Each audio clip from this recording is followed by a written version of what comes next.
Good evening.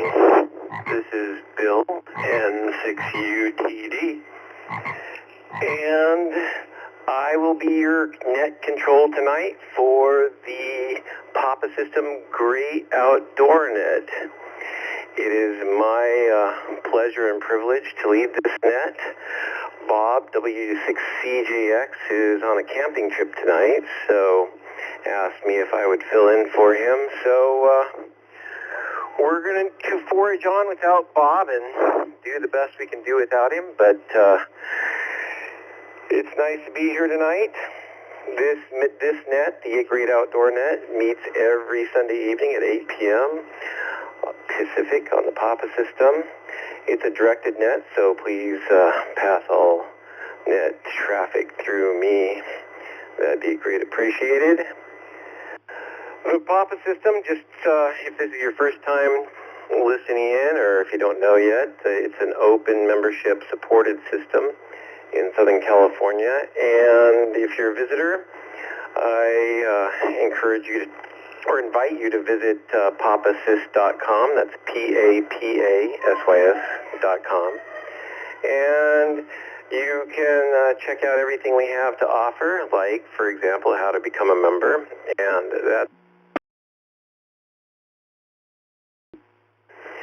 And that will allow you to use the system for 45 days, anytime you like.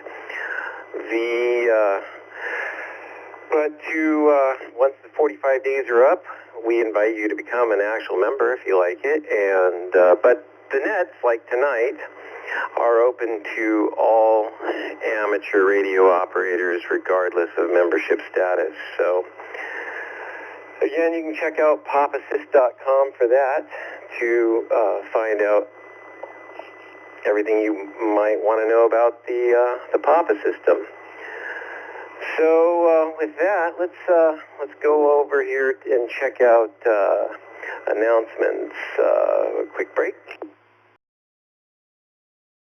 So again, if you're not a Papa member, you don't know this yet, but all the Papa members know that we always have fun events going on, and this is fun because then you get to meet the people you actually talk with. So this coming weekend on July 27, we have our Orange County luncheon at 11 a.m., and that's at the Sizzler in Fullerton.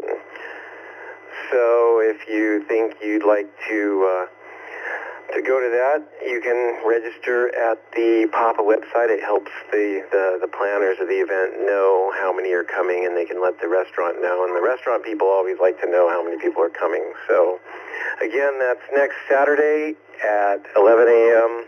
at the Sizzler in Fullerton. Let's see, today's Sunday. Simplex is a fun way to practice ham radio because it's different than using the repeaters. That's at 7 a.m.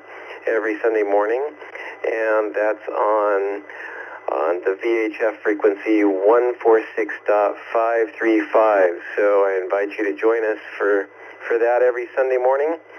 And Saturday nights we have ladies net night. That's at 6:30 every Saturday night, just before the Saturday night round table, which is at 8. So lots of fun on Saturday nights. The ladies net is for the ladies to discuss activities and, you know, the stuff that ladies like to discuss. Sometimes we fellas take over the radio and discuss things that are sometimes not as interesting to them. So it's net on Saturday nights at 6:30. That's a great place to be. All future Orange County, LA, and San Diego and Inland Empire breakfasts and lunches will have VE exams available. So again, if you're wanting to get your license or upgrade your license, pre-register for that, and you can look up that stuff on the Papa website. So there we go with this upcoming week. I guess I'll just mention that tomorrow night's the DMR net at 8 o'clock on Talk Group 31077, and then Tuesday nights, of course, we have two nets. We have the P25 net at 7 p.m., and that's also on the P25 reflector that has the same number as the DMR talk group, 31077. And then right after that, technical roundtable at 8, and that is on reflector 12 alpha. So that should keep us, that kind of brings us up to what's going on. For tonight's Papa Great Outdoor Net, the Papa Great Outdoor Net is a recreational topic style net, and we focus on anything that involves spending time in the great outdoors, and hopefully you spent some time out in the great outdoors this weekend. And for many of us, it's the outdoor activities that were the motivation behind getting our radio license. So that's why it's kind of a great fit for ham radio, the Great Outdoor Net. And the Papa family has a wide range of outdoor experience, so we all learn something from this net. We explore everything from motorhomes to backpacking, jet skis, boats, jeeps, four-wheelers, mountain bikes. If you have a tent, a pair of hiking boots, or just an appetite for outdoor adventure, this is the net for you. So, question is, what is the topic tonight? Well, so Bob has had some requests for another scuba net. So tonight's topic is scuba diving. So if you have been involved in scuba diving, or have thought about getting involved in scuba diving, tonight is the net for you. So to kick things off and go from there, again, this is Bill N6UTD for the Papa System Great Outdoor Net. So one of the things that I find that people don't know a lot about with getting involved in scuba diving is that it's a journey. At least it has been for me.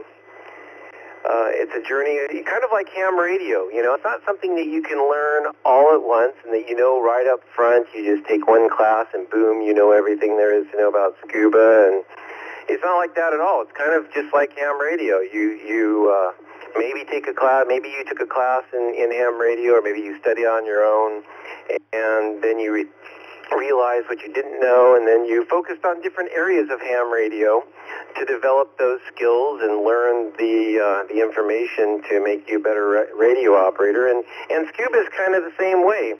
Again, like ham radio, there's a lot of camaraderie. You meet a lot of great people in it, and you end up, you know, going on dives with these people, or even planning vacations with these people. And it can become a lifestyle. So it's a really neat way to spend time in the outdoors. I was fortunate enough to get involved in scuba in my mid-20s. One of my friends called me up and said, "Hey, Bill, I'm planning a class for a group of our friends. Are you going to join us?" I'm like, "Well, heck yeah," because I'd always wanted to do and just hadn't done yet. I did a lot of snorkeling, and I knew I loved it. And so we took a 6-week class, and that class was from a particular shop that was associated with a particular training agency. So that's where I'm going to start, is saying that in scuba, that you can take your scuba lessons from. So different shops will affiliate themselves with different schools, and it was called NAUI. NAUI stands for National Association of Underwater Instructors. And it's actually the oldest scuba agency. So scuba training's been around since 1960. So I guess we're running up here on 64 years of scuba training now that it's been out. I got my first certification in 1995. And it was really fun taking it with my group of friends. And if you're thinking about becoming a scuba diver, I recommend you find at least one friend and take it with them, because then you've got a built-in dive buddy. We did a couple of NAUI classes, and then I realized that that really wasn't the direction that I was interested in. So we switched and found another instructor who got through a different agency. And that began the next phase. Reset. So then we switched to an agency called ANTD. And that stands for International Association of Nitrox and Technical Divers. And that interested me more because the instructor who we started training with next, he was actively involved in doing expeditions to the Andrea Doria, which is an Italian ship that sunk off of the coast of Nantucket, and it's in about 220 feet of water. And that sounded pretty exciting to me, so we trained with him for a while, did a couple of IANTD certifications. Then I decided I wanted to be an instructor. So, like many instructors, I started the PADI, P-A-D-I, and that actually is the biggest agency. They certify the most students, and you can take that for whatever that's worth. And I did Dive Master there, but I realized that PADI wasn't the direction I was interested in either, so I went back to IANTD because PADI wasn't interested in the deeper or the mixed gas diving or anything technical.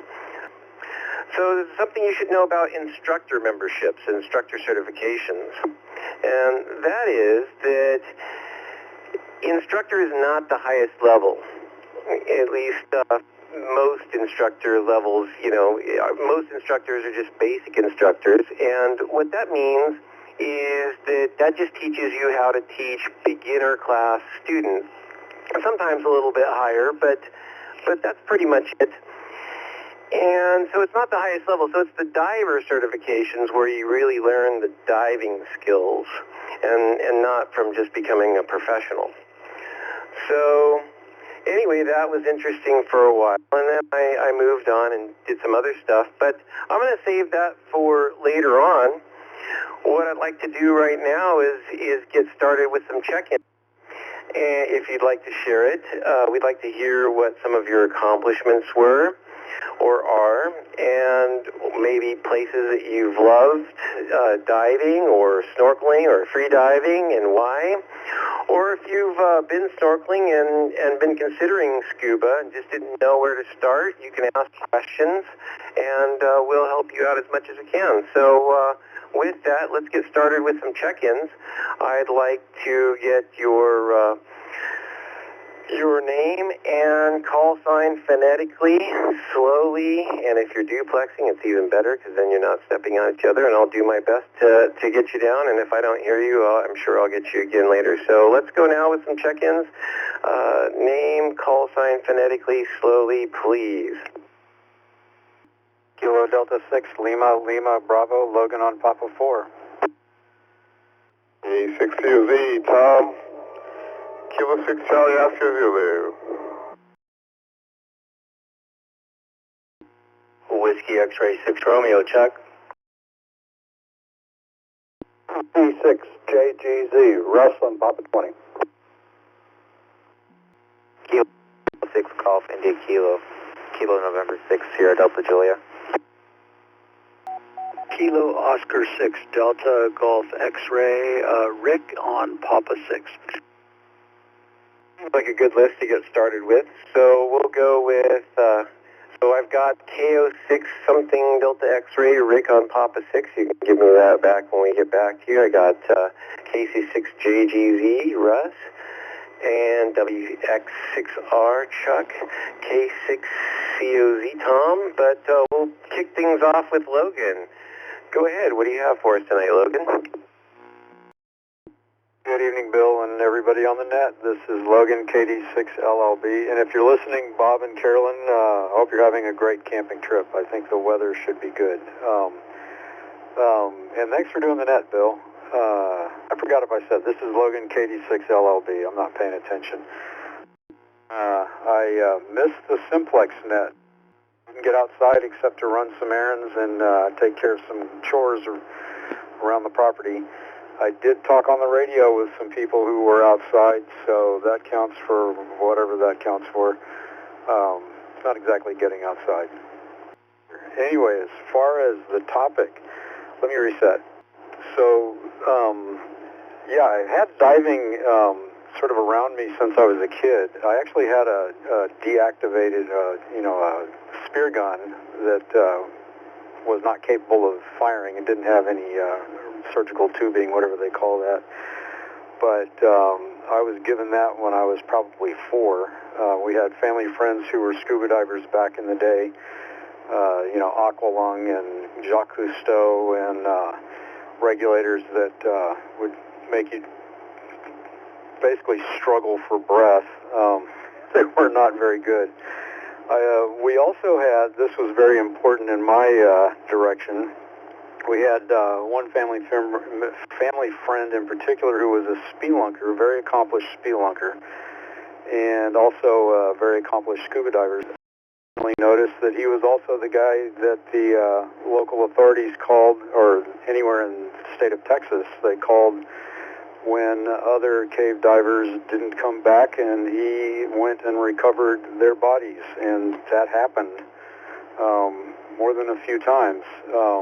So I've always, I recognize that people, well, let's put it this way, the cave divers like yourself, Bill, who have done it and are still alive are smarter and more careful than the average citizen, and I respect that greatly. I personally have no interest in cave diving. And yeah, as far as my diving experience, I got NAUI certified with the, it's actually the UCLA Marine Biology Department. They had a pretty serious program. They actually made us work for it because they were training marine biologists that were actually going to be going out into the ocean in whatever part of the world and studying coral or whatever they did. And they did not want mediocre divers. So that was actually a really great experience. And I went diving pretty often with some friends, and then they moved away, and I started mountain biking, backpacking, soccer, sailing, whatever. But I don't know, maybe I'll end up diving again. I do have the training material for PADI. It's probably out of date. I'd have to get new stuff, but maybe I'll update my license. All right, thanks again for doing the net, Bill. Good to hear you. KD6LLB, back to you. Hey, thanks for that, Logan. That's pretty interesting.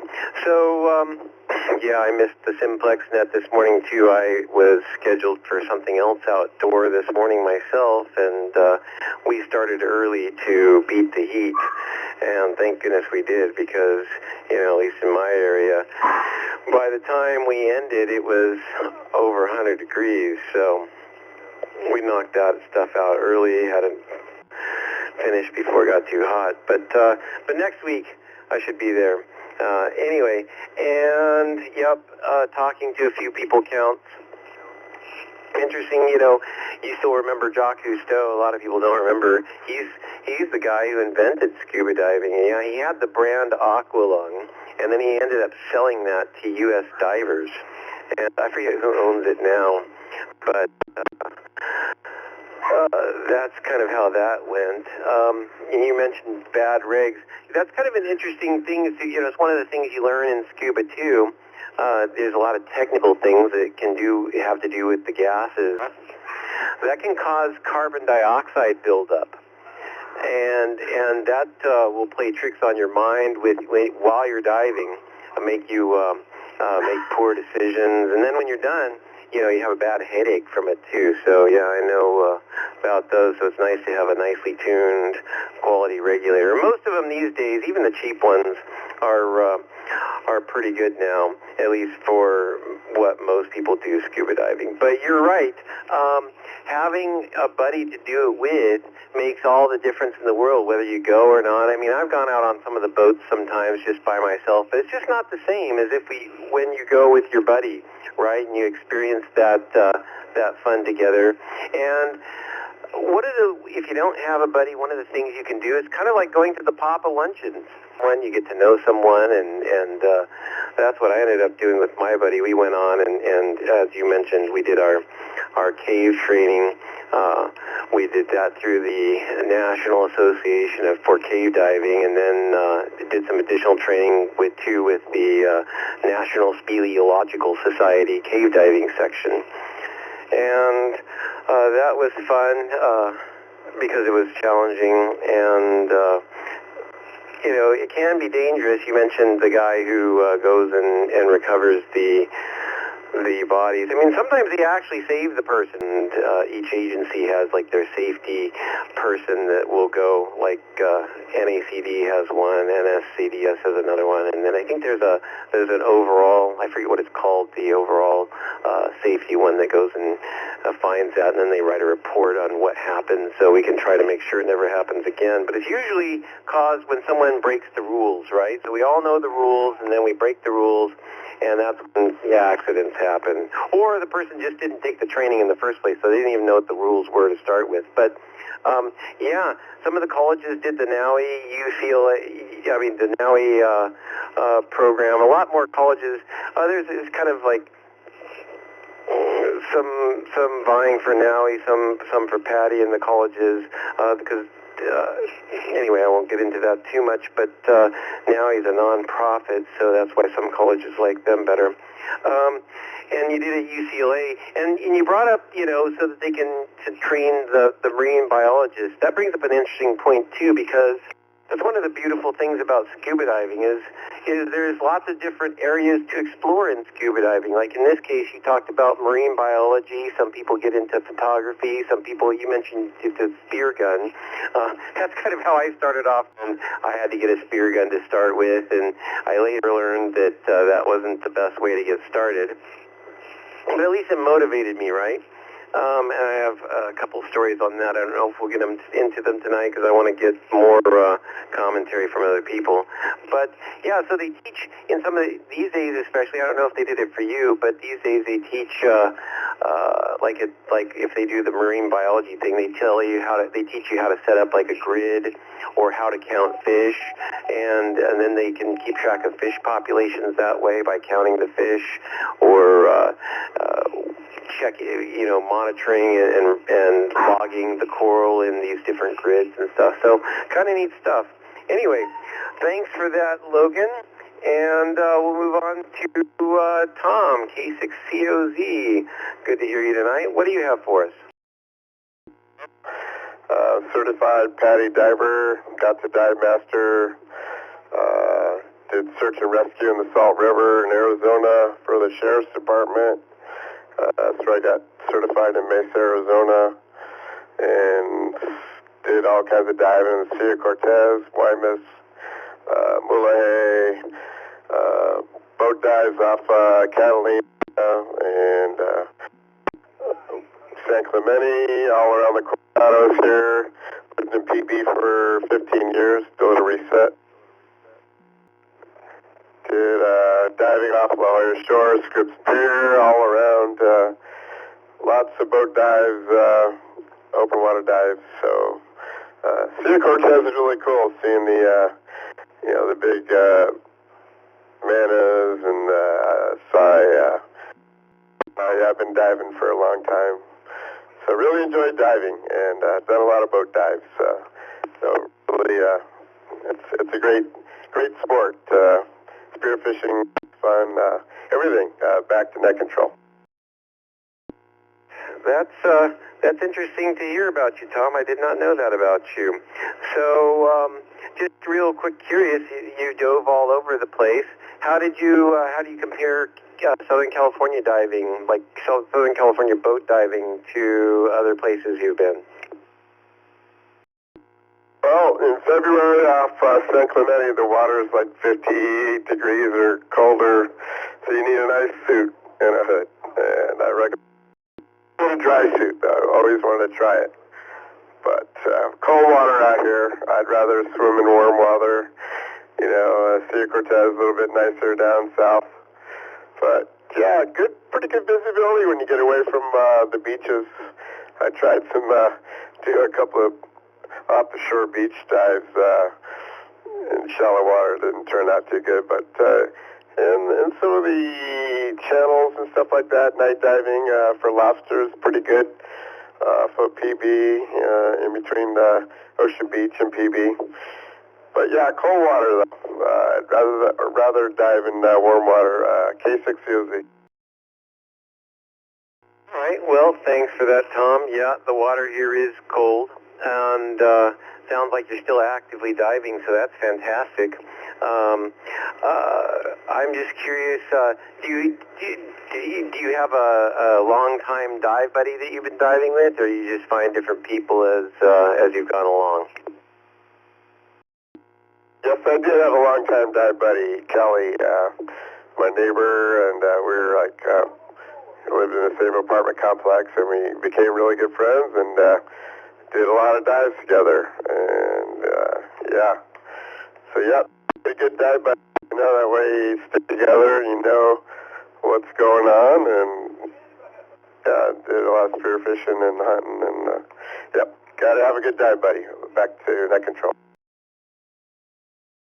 What's neat about that too is, you know, if you have a long-time dive buddy like that too, you develop a even closer friendship because you've experienced things, you relied on each other for, you know, and what, you know, is considered kind of dangerous, you know. But again, if you follow the rules, it's quite safe actually. But it's when you break those rules. I dive dry for everything. Up to about 80 degrees. So if it's 80 degrees or colder, I'm diving dry. If it's 81 or warmer, then I guess I'll dive wet. But it changes your life because you don't think about the temperature at all anymore. You just put your dry suit on and you're nice and comfy. And there's some other advantages to it too. So I recommend you give that a shot when you get a chance. But yeah, thanks for sharing your diving stories, Tom. I appreciate that, and we'll have to talk some more about them. All right, this is Bill, N6UTD, with the Great Outdoor Net every Sunday night here on the Papa System. Good evening, and what do you have for us tonight? And thanks for doing the net. Good topic.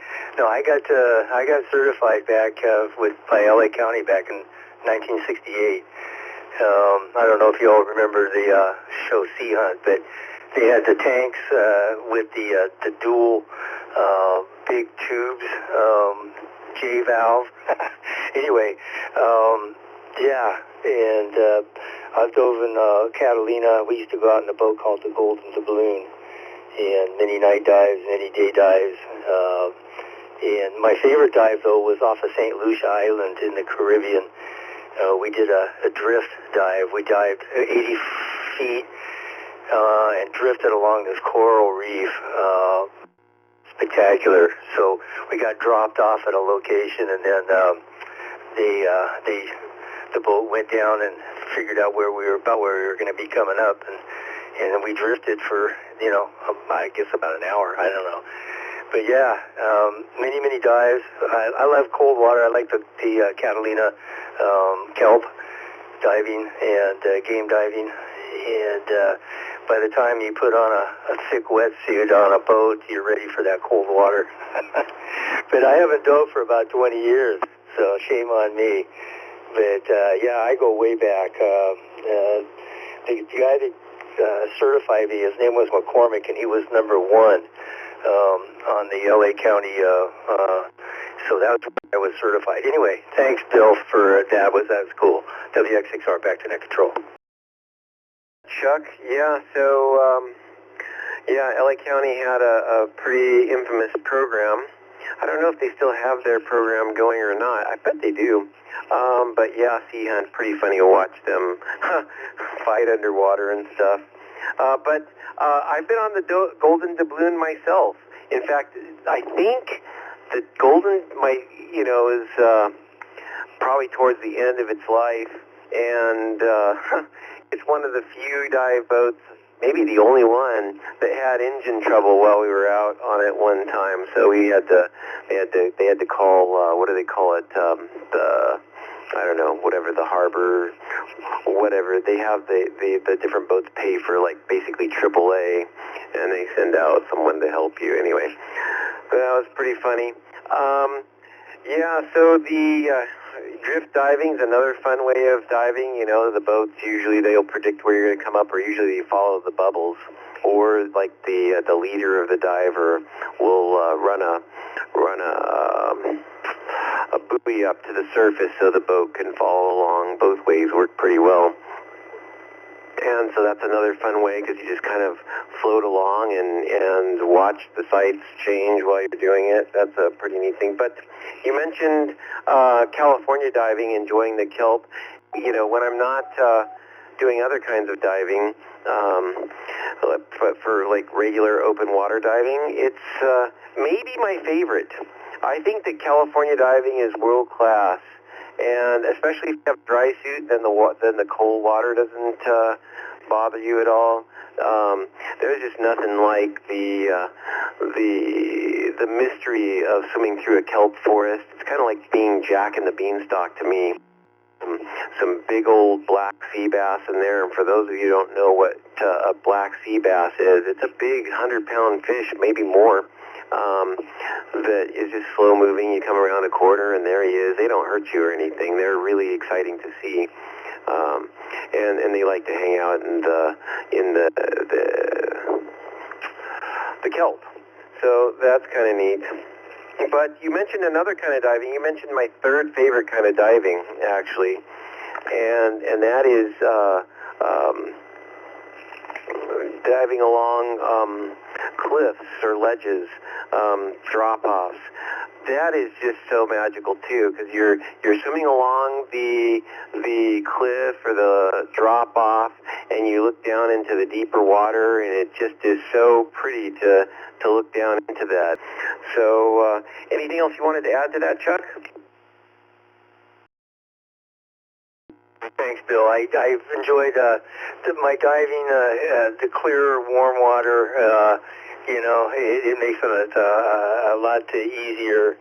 But I love like you do. Like I love the kelp and being in that water, the thermal climbs. Anyway, take care, man. And thanks for doing it. I really appreciate it. WX6R, back to the net control. All right, thanks for that, Chuck. All right, next up we have Russ, KC6JGZ. How are you doing tonight, Russ, and what do you have for us?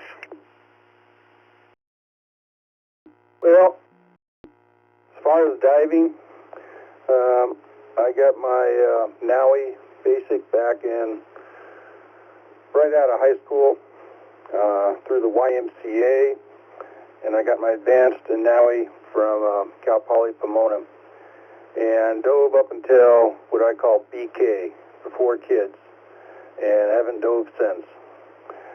Enjoyed it, but it's one of those things I did in the past, and good memories, but it's not for me now due to different health situations with my back.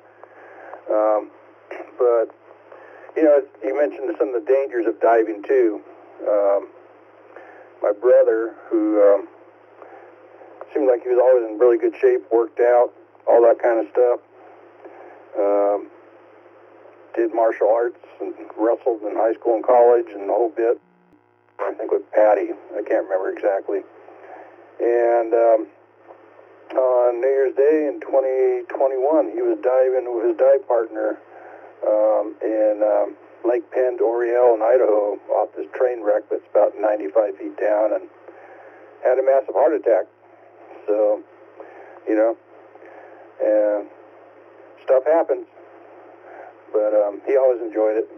So, you know, it's like any sport. You know, I used to be with the Sheriff's Search and Rescue, and even some of the best out there get injured. So you just never know. So, but yeah, it's a fun sport. A lot of good stuff. Like you said, it's a sport kind of like ham radio, where you're constantly learning something new. And wish the best to all of you who are still doing it. KC6JGZ, back to you. Thanks for that, Russ. and I haven't been on our other net that we do recently, but good to hear you over here. Anyway, so I got to get back over there. Sorry to hear about your brother.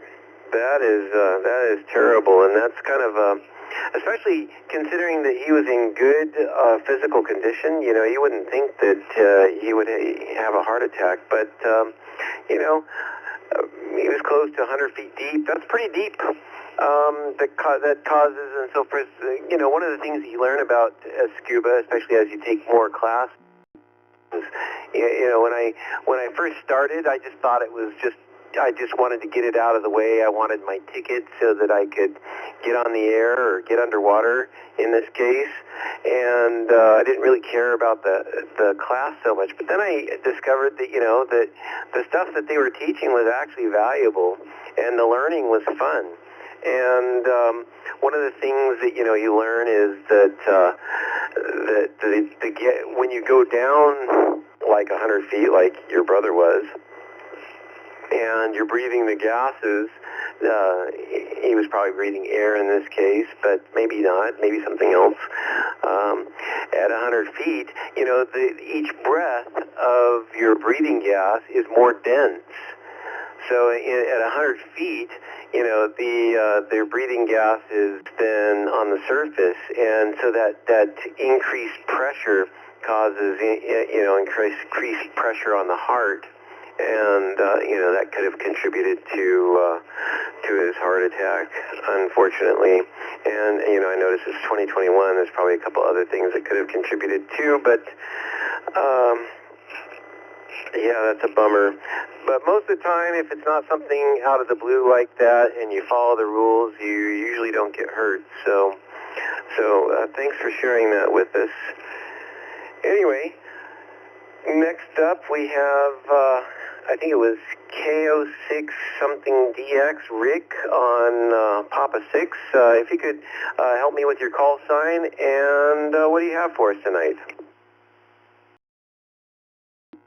For doing the net, this is Kilo Oscar 6 Delta Golf X-Ray, and yeah, Papa 6 on Santa Ynez Valley.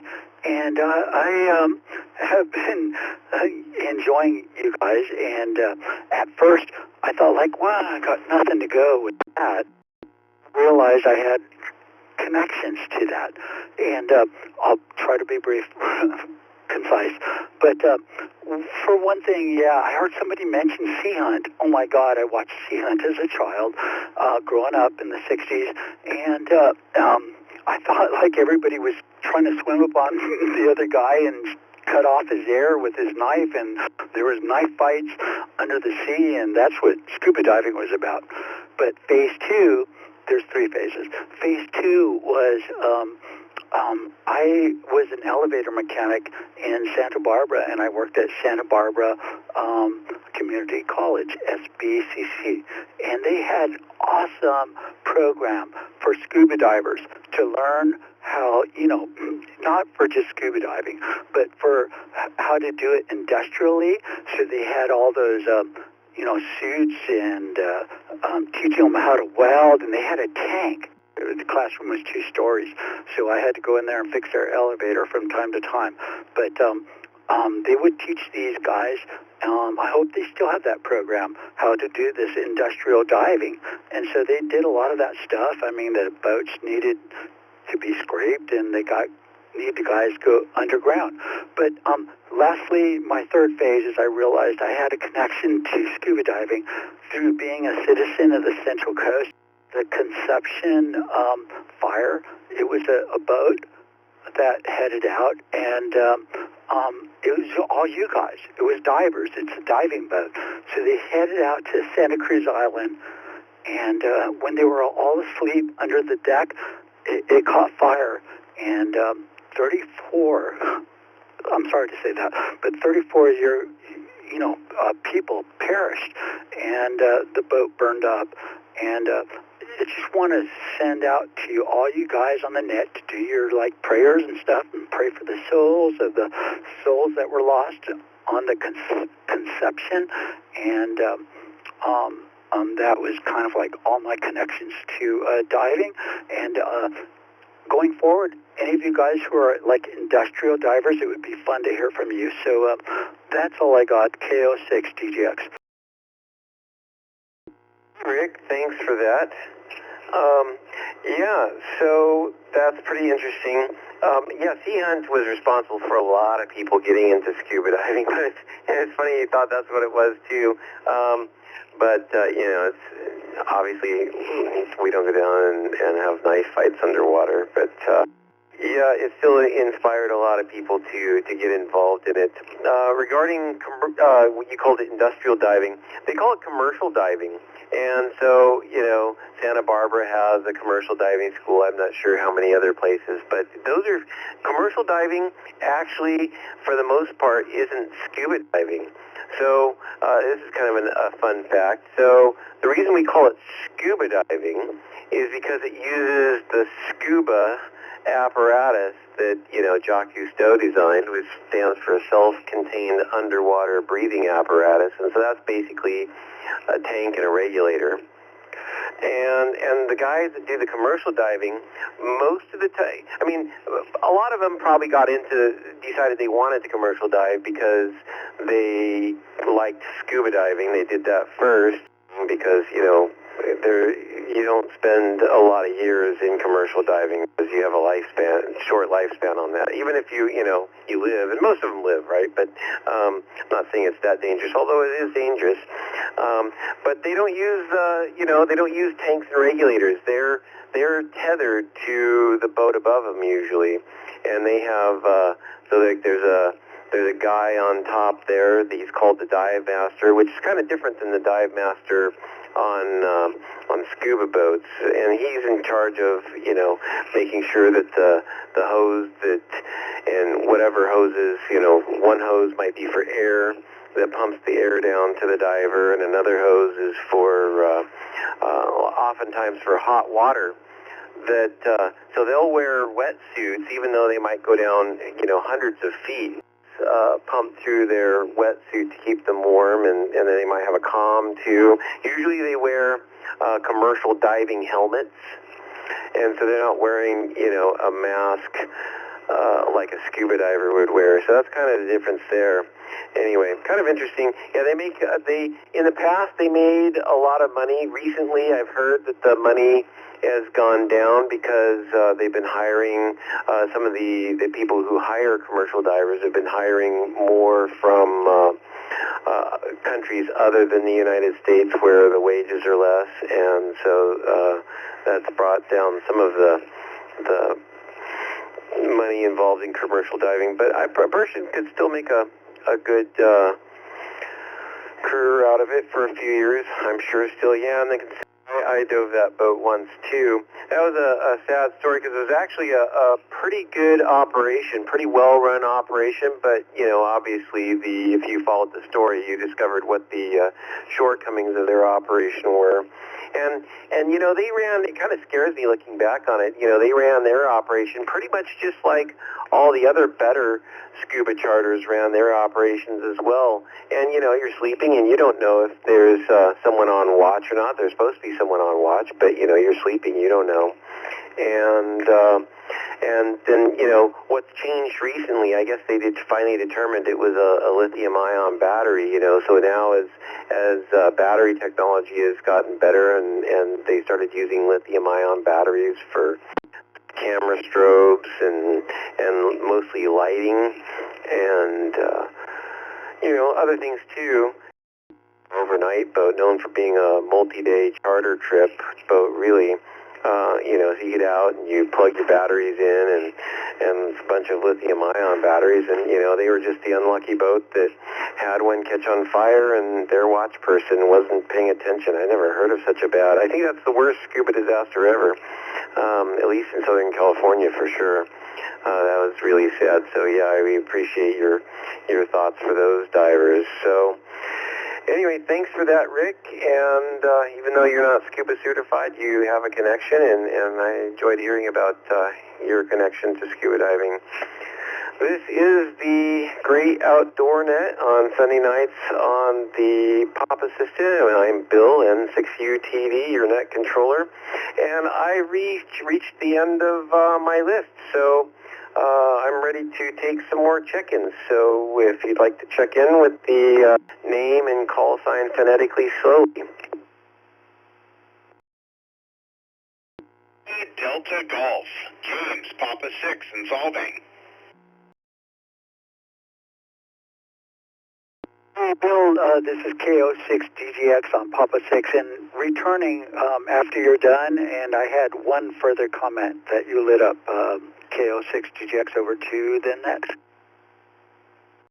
Okay, I got DJX and ended in DG and Solvang. We'll get the rest of your... Right, so we'll, I got you, DJX, but first we'll go with the call sign ending in DG. Come now again with your call sign from Solvang, and what do you have for us tonight? Ed, this is James, K0WDG. I have a few things that it's kind of funny. I just wanted to bring up, I heard you talk about the commercial divers and the umbilical and all that, and on the top side as a welder, supporting these guys. And the last couple jobs I've done with them, they always have three sources of air. They have the compressor that is their primary air, there's a six-pack that Dive Master can control and send compressed air, and they always have a tank on their back for the third source. So it's not just an umbilical, because if that umbilical got severed, they're done. And so they always carry a tank. The other thing that was kind of cool, like, you know, I don't scuba dive, but I spent tons of time spearfishing and free diving and countless hours training my lungs when I was in my early 20s to be able to hold my breath and stay down long enough, stay through the kelp beds. And today we went to the beach, and I was sitting right above one of my favorite places to spearfish, and we were doing a POTA operation or activation. I'm gonna reset real quick. It's really funny. There's a beach that's just up the coastline from Gaviota, and I'll let you use your imagination, but everyone calls it poop hole. And there's a bunch of great rock outcroppings and tons of rockfish and halibut and everything you could imagine right there. And one of these times diving there, I was standing in about chest deep water and got my legs taken out from under me from a seal that wanted my fish bag. And he knocked me over. I get up and I punched him right in the nose, and he looked like he just saw stars. It was kind of funny. And then he went away, and he got about 20 yards away and popped up and hissed at me. And where I'm going with this is we had this amazing POTA activation today right there above that beach. And, I'm going into more radio stuff than diving with this. But we made a contact with KD6 LLB today, and we decided, I looked at the train tracks, and we lit up the rail on the train tracks and actually made a HF contact 89 miles away down to KD6 LLB today. It was kind of funny. But anyhow, I don't want to take up too much time on the net. Anyhow, it's been fun listening to all this stuff, and back to you. All right, yeah, I appreciate that. And you said three sources of air. Yeah, I knew they would carry the scuba tank on their back as a backup. But you also mentioned a six-pack. What's the six-pack? So the six-pack is it's 6 bottles. It's a T-size cylinder, about 300 cubic feet each of compressed air, and that would gives them over 2 hours of air supply. You know, you're talking compressed air at 3,000 pounds maybe it could be up to 4,500 depending on the tanks they're using. But the dive master can simply throwing a valve can go from the compressors, and then they have one that's on backup, and so they'll switch between, and if need be, the diver can always shut off the supply from the umbilical and flip on their tank, and then that's where you get the 3 sources of air. Where would the T cylinders be located? Are they hanging from the boat, or are they on the boat and just a back? The time is. They'd be on the boat or on the barge or wherever. They're usually right next to the dive shack and plumbing right into all the valving that the dive master is controlling. So they're right there. All right. Well, that's super interesting. And yeah, you're one of the few people who even knows what a T cylinder is. So and the next size down that most people will, or most shops or people really into scuba diving will get the H cylinder. I forget how many of those hold, how much cubic feet those hold. But yeah, those T cylinders are nice. It seems like I remember though that like H cylinders and T cylinders would only hold about 2,200 psi, but kudos to you for calling out T cylinders. And yeah, so sea lions, they're something else, right? They can be super fun, and they can be they can really be startling as well, like you experienced. You know, he wanted your catch from your catch bag. Yeah, that's one of the things that kind of made me not so much into underwater hunting, for game, because you always know that the sea lions or even sharks, know when you have some fresh prey in your catch bag. And I don't know, I'm always looking behind me, and I shouldn't do that, because I know that the chances of something bad happening are like Jaws, and you think about it, and so going back to the sea lions, I remember coming up from one dive. I had quite a decompression stop obligation to do off of one of the oil rigs out here in the channel, and the sea lions were coming up to me and just barking in my face. They were just being playful, I'm sure. Or maybe they just didn't like me hanging around their home. I don't know. But it was a little disconcerting. I ended up shortening those decompression stops to the minimum. Usually I have different options for my dive profiles, but I had enough of them barking at me underwater. Other times they've been really fun. One time I was doing a night dive over in Catalina, and there was this one sea lion that was just cruising along with me, and so then we figured we'd have fun together. So I would take my light and shine it on a fish, and then he'd go catch that fish, and he'd thank me for it, and then I'd shine my light on another one, and then he'd chase it, and it was pretty fun. So we were a team. So those can go either way, but yeah, you got to watch out for those sea lions for sure, because they'll sometimes you actually do need to give them a punch to let them know who's in charge. Otherwise, they'll keep harassing you. Oh yeah, and I wanted to comment also on your free diving.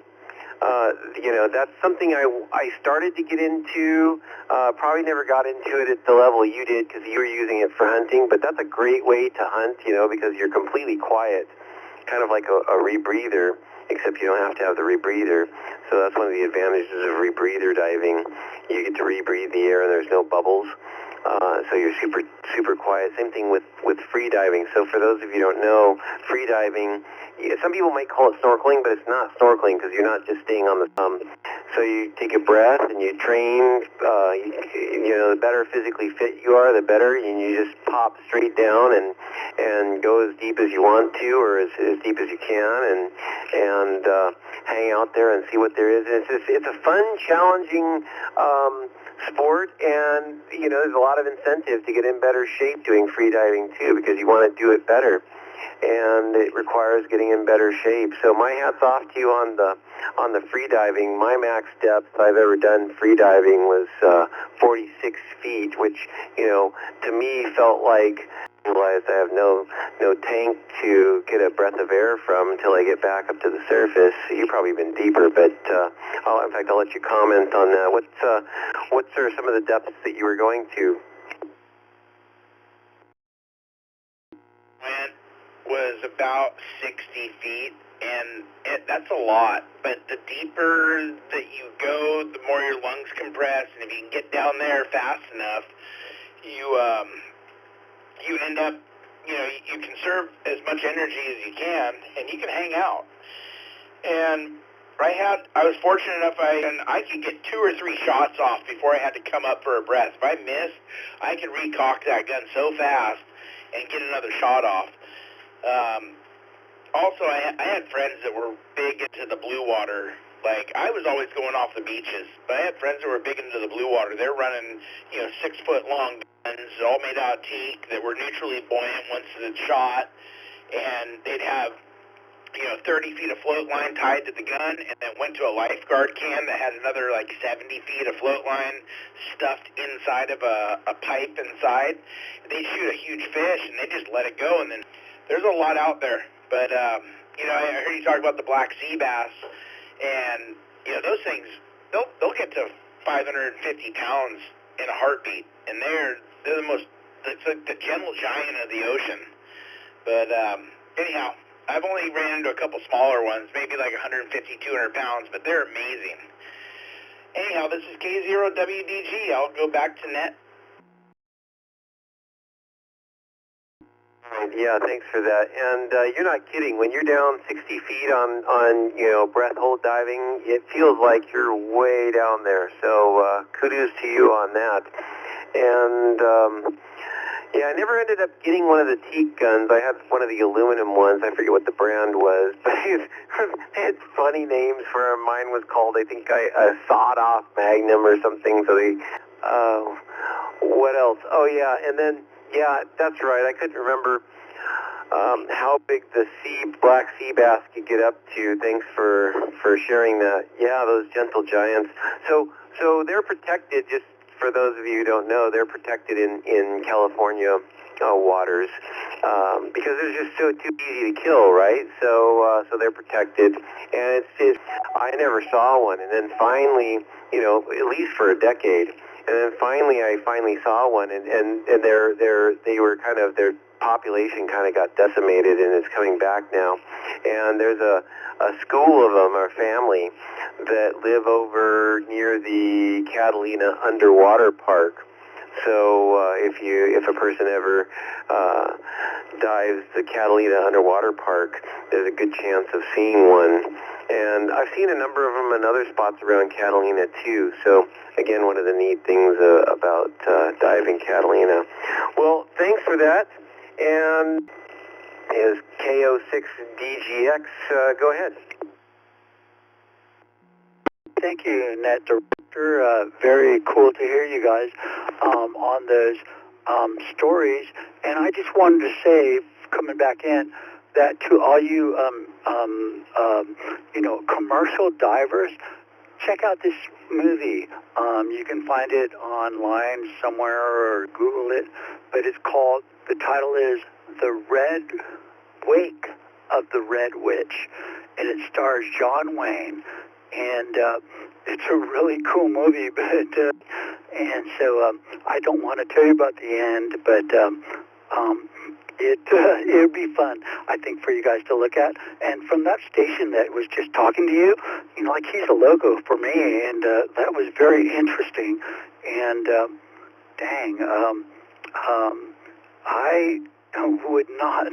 I mean, I would be pretty scared to go underwater with just a spear, and then spear a big old fish, and maybe have him turn on you. So, anyways, guys, check out that movie. I didn't even think that this net had anything for me because I'm not a scuba diver, but check out the movie, and very good to hear you guys. All right, thanks for that. We have to check out the Wake of the Red Witch.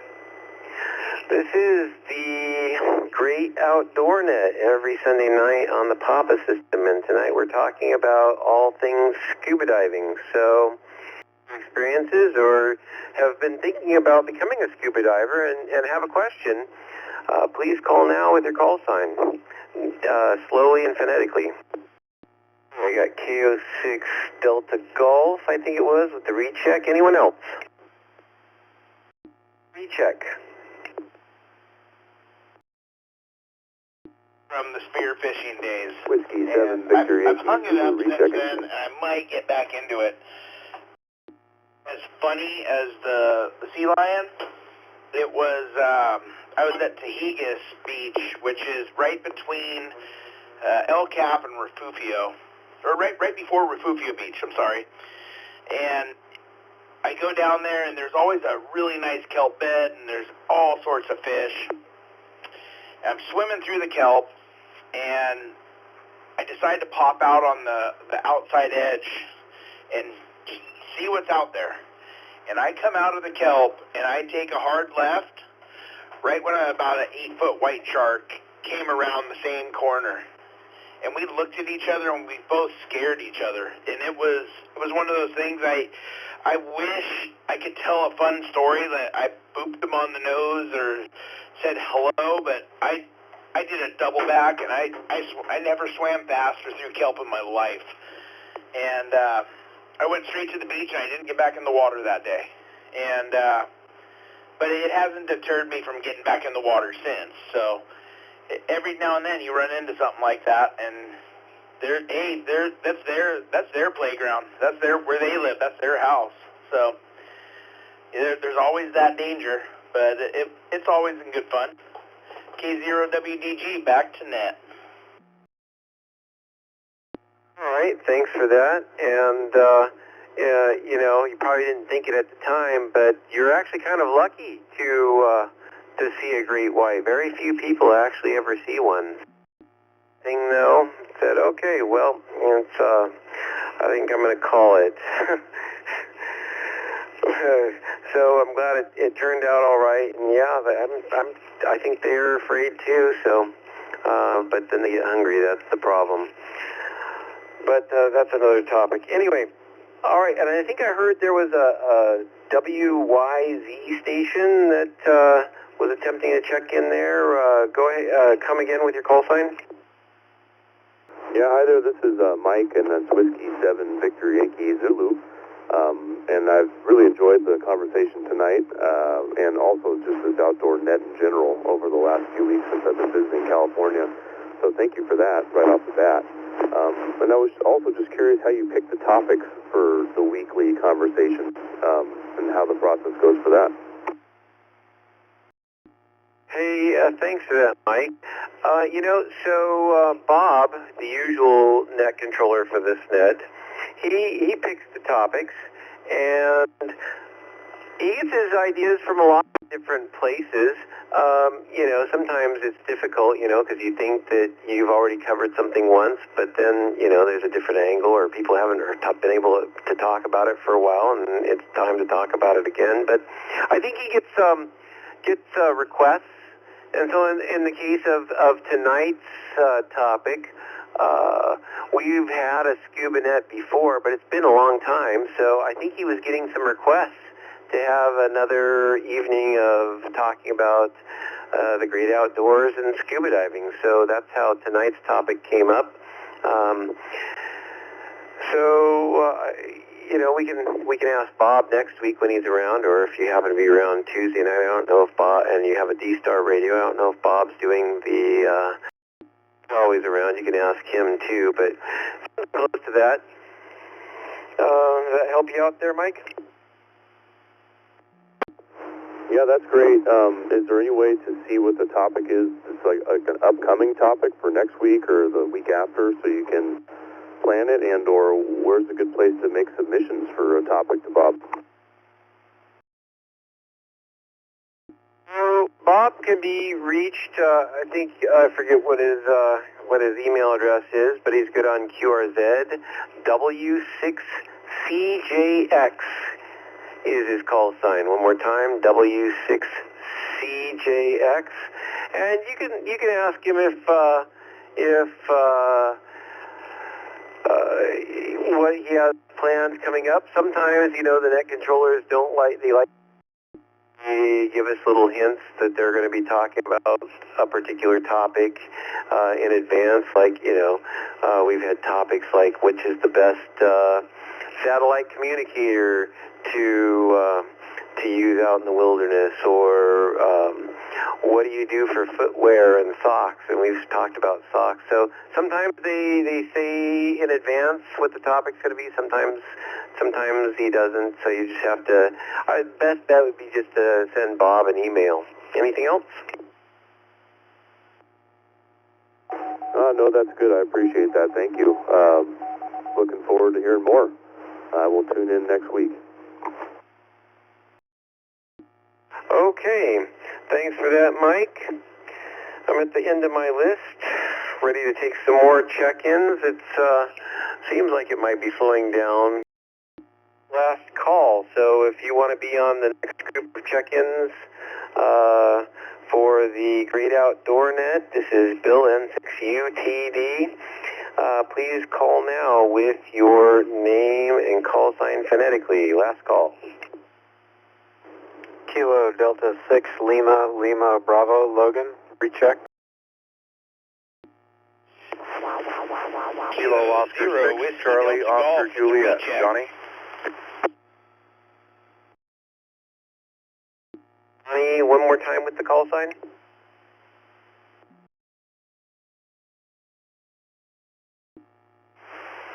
Charlie Oscar Juliet.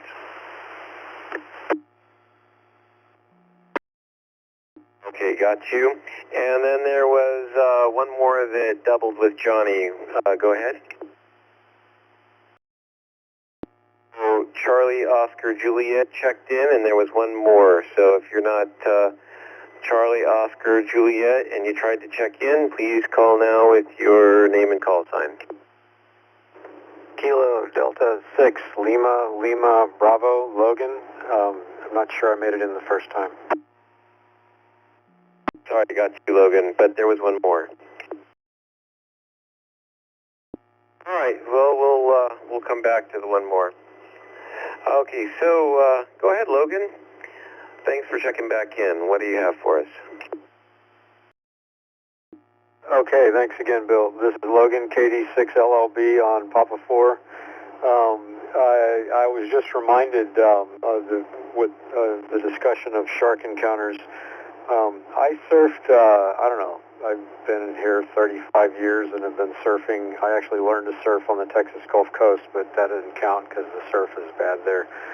But in all the years I surfed, I maybe saw 2 sharks, not counting, leopard sharks and that kind of thing, horn sharks and things.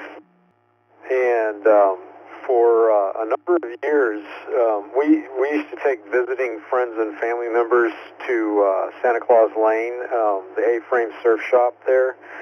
And well, a lot of operations run surf camps and give lessons, so visitors from other countries and other parts of this country that are interested in surf lessons, when they would visit, we would take them out there, and I would, of course, bring along a board and surf.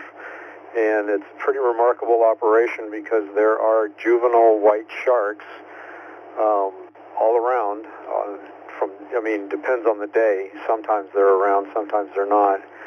And I guess they're feeding on the flatfish, whatever flounder-shaped things are living in the sand there. And they have people on stand-up paddle boards patrolling outside, and I didn't know why they were there at first.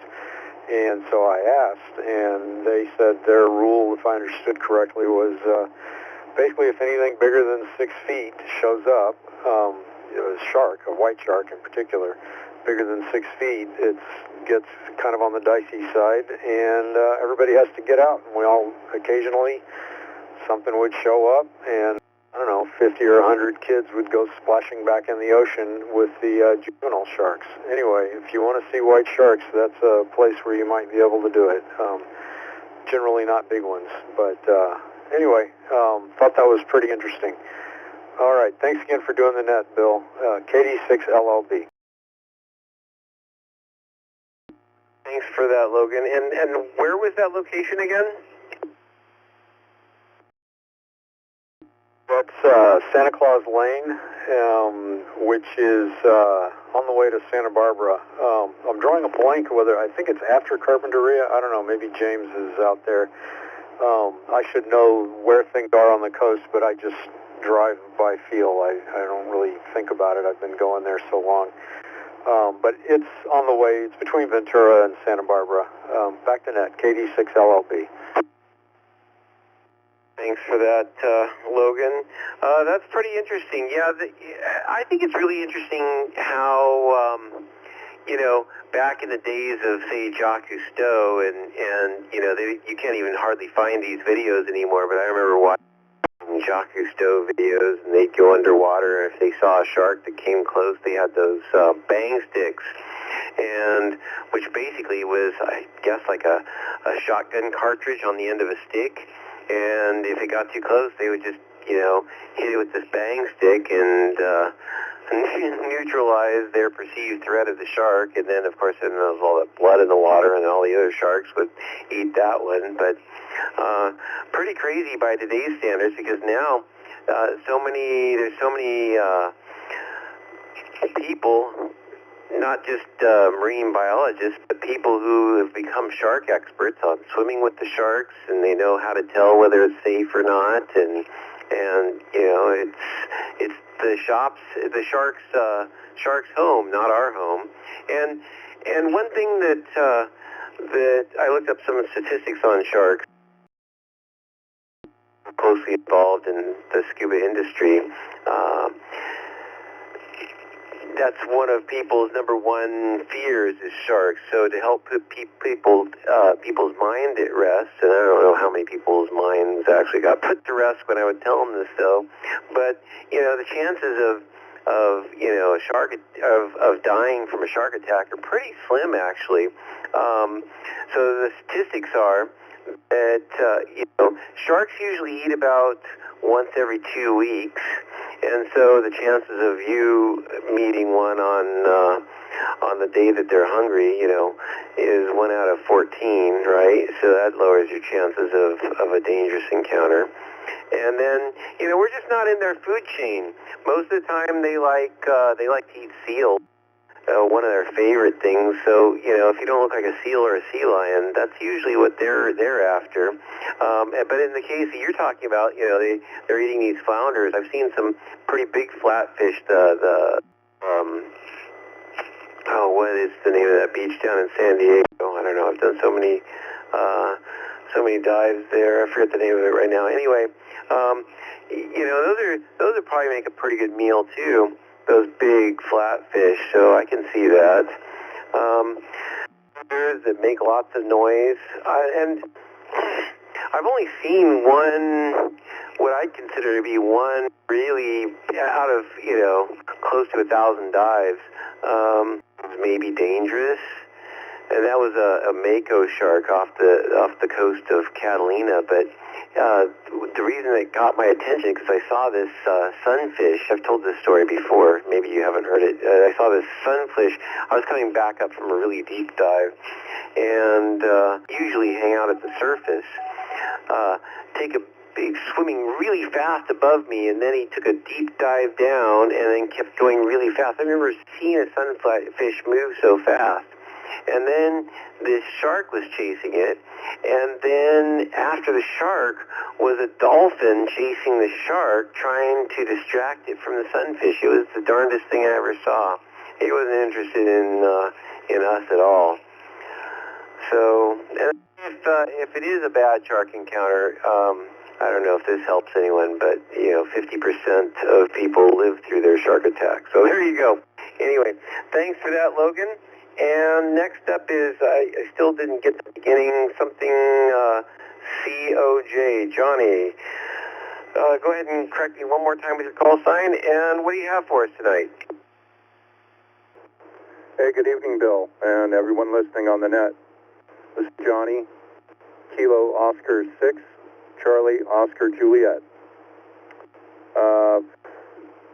I don't have any scuba diving experience, but I did grow up sailing boats out of Ventura, and I was on the water almost every weekend for about 10 years between 1976 and 1986.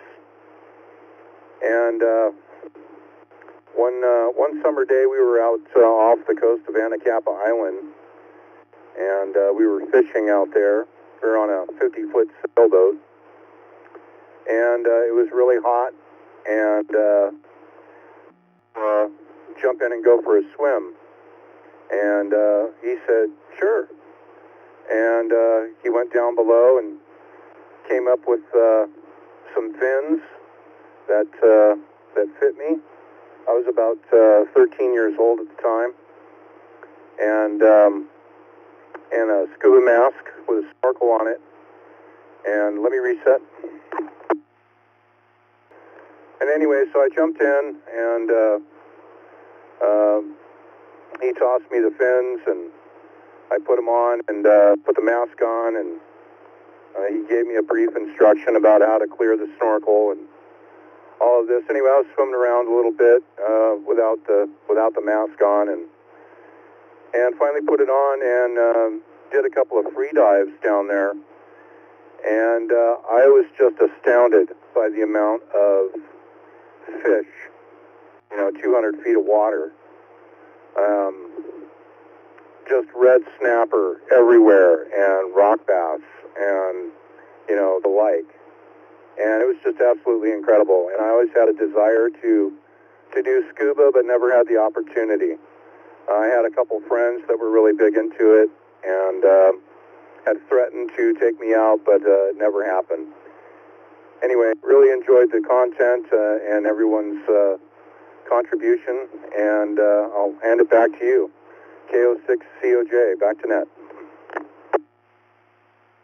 Hey, thanks for that, Johnny. And that's you bring up something that so many people don't realize, and unless you just don't even know that it exists until you experience it, and it's super magical, and you just can't believe the stuff that you see. It's like swimming. Sometimes it's like swimming in a huge aquarium, and you just can't believe that there's all these animals swimming around you. So beautiful. And Anacapa is a great place to snorkel or dive at, but very few people get out to Anacapa. But Anacapa is a neat place too, because it's protected sanctuary on the I guess it'd be the leeward side. Side towards the mainland. That's leeward side, right? Anyway, that's the first place that I ever saw a abalone. Because abalones have been so overfished, but they're protected there in the sanctuary. So I hadn't seen one until I dove Anacapa. Neat place. But anyway, thanks for that, Johnny. And all right, we'll put out one more last call. Anyone else who wants to get in on tonight's Great Outdoor Net? Tonight we're talking about scuba diving. Anyone else have any questions or want to share their scuba story? Please call now with your name and call sign. Kilo 0 Whiskey Delta Golf for a recheck. Kilo 16, yeah. Okay, I got Kilo 0 call sign. I didn't catch what it was after that. So one more time, the last person. It's Kilo 6 AVN, Anarchy Delta November, Escondido. All right, a little bit of scratch on your signal there, but we'll give it a shot. I think it was KO6AVN. Anyway, anyone else? All right, we'll go with that. So we'll get going again with KO. K0WDG. Go ahead. Hey, this actually isn't scuba related at all, but there was the guy that checked in with asking who to talk to about subjects for future outdoor nets, and I hope Bob is listening to this because he'll get a good laugh. I highly recommend that we do not ever do another net about knife sharpening. Because I don't know if we can all sit here until 2 to say that. I got to laugh about it. That was a very long net. Anyway, back to net control, and thank you for doing the net tonight, and it's been a great one and a lot of fun. K0WDG. Yeah, you wouldn't think that something like knife sharpening would be so long, but it's kind of an art. And if you're into the great outdoors, you got to be able to sharpen that knife. Yeah, you're right. That could be a long one. So there you go. Good point. Oh, and I did want to mention too, I forget who it was. I'm looking through my notes here. I don't know if I can find it fast enough. Whoever it was that lit up the train tracks for the. Oh yeah, that was the guy who talked with Logan. Anyway, HF contact. That's pretty cool. Anyway, all right. So let's go with K06AVM. I think it was, but check with me first. Just a shorter transmission first to make sure that we can get you because you were pretty scratchy when you checked in. So come now again with your name and call sign. Jesse, K06A Delta November East Escondido. I have to move my antenna around to make sure that